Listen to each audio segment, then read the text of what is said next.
we are still coming to you from my home out of an abundance of caution. Well, the sets were built, the musicians were in place, the curtain was set to go up on the Boston Lyric Opera's Norma, a production 3 years in the making when it had to cancel because of the coronavirus. However, there is now audio of that rare opera streaming for all audiences. And as you'll see in one of a few rare video clips also shot, you'll hear that it's beautiful.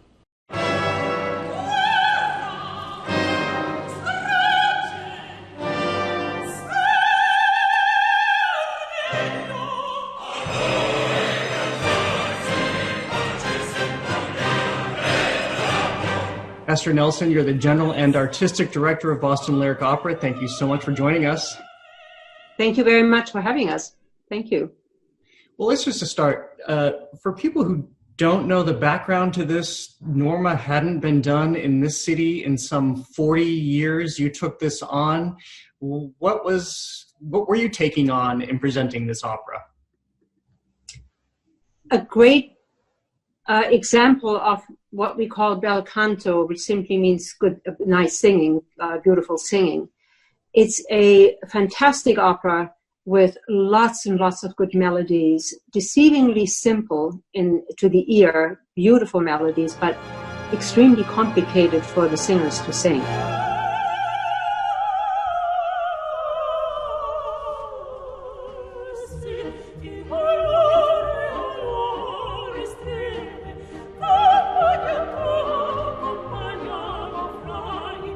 So you really want to be sure that you have a Norma, and that's really why it isn't done very often.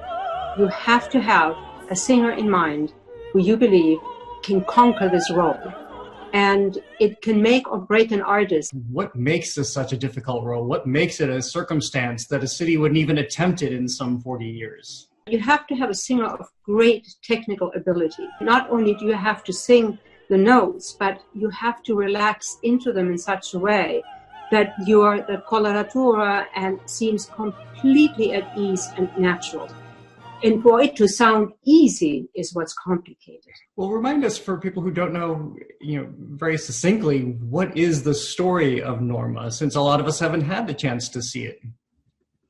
The story is actually around the time of Julius Caesar, and it is the Gallic Wars, if you will. But within that story, you have a love complication, and that one of the high priestess of the Druids had an affair with none other than the leading general of the opposing of the Roman army. He, of course, begins to assert his power, his military power. The Druids are ready to go to war. She has cautioned the Norma up to now not to do that, to be sensible. And but at that point, all hell breaks loose.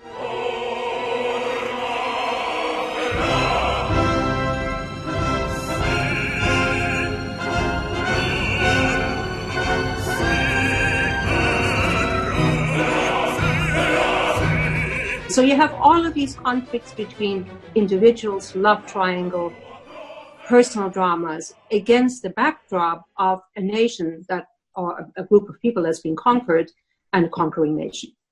You mentioned that this is a role that is very daunting. Not a lot of people have the conviction to take it on. It has broken some who have taken it on, maybe not their entire career, but they have failed. How did you see that this was the perfect fit for Elena Stachina, who does play your Norma? Well, we knew that she had the capability when she was here singing Tosca.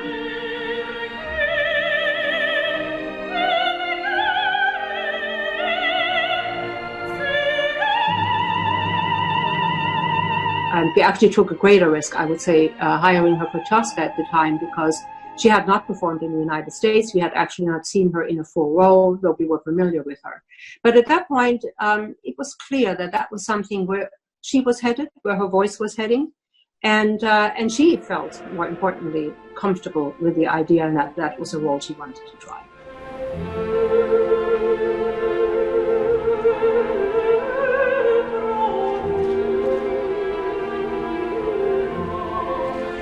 There's an aria, the Casta Diva, in this opera, which which so many people know and so many people try to take on. Tell me about that moment in this opera. It is one of those great arias where she gathers her inner forces and she seeks help, divine help.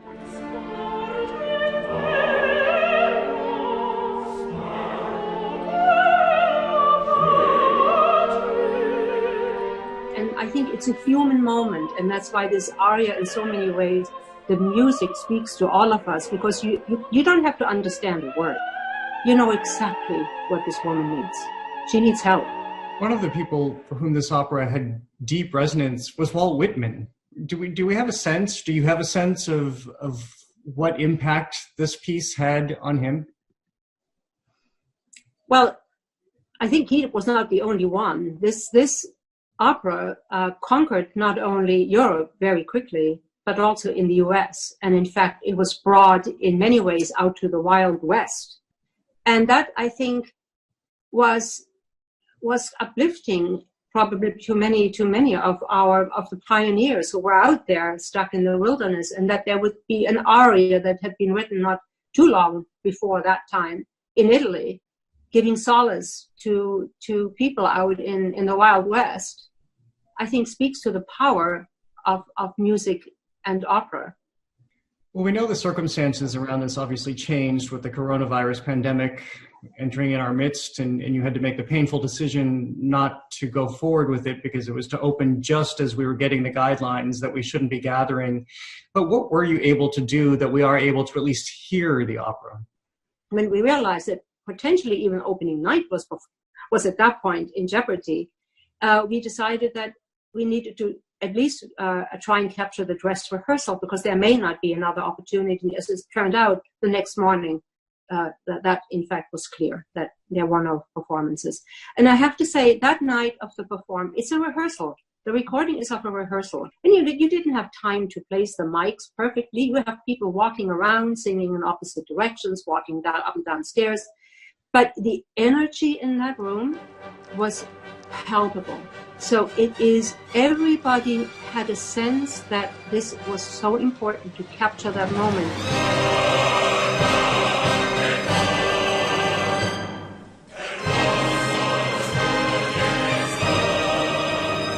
Well, Esther Nelson, thank you so much for taking the time with us today. We really appreciate it. Thank you. Stay well.